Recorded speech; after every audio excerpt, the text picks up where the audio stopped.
Big news coming in. The Indian Olympic Association IOA formally approving the country's bid to host the 2030 Commonwealth Games.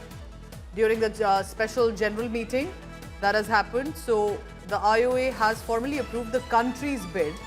This is the Indian Olympic Association to host the 2030 Commonwealth Games.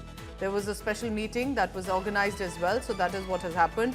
We are aiming, remember, for Commonwealth, of course, which we have hosted earlier as well, but Olympics possibly in the near future too. But it would be interesting. It would be important to see how this progresses, because the Indian Olympic Association going ahead to show and showcase and believe that we can host the 2030 Commonwealth Games, and which would be in the next 5 years, but also then go ahead to host the bigger tournament.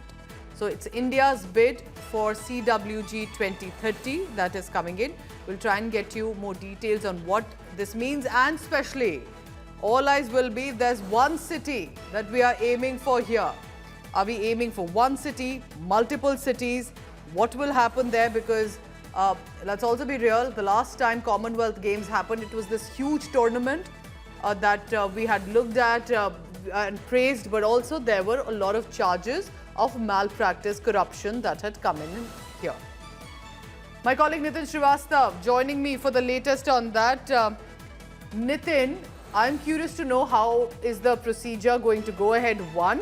And two, are we looking at a city or a state specific that is likely to be hosting the CWG?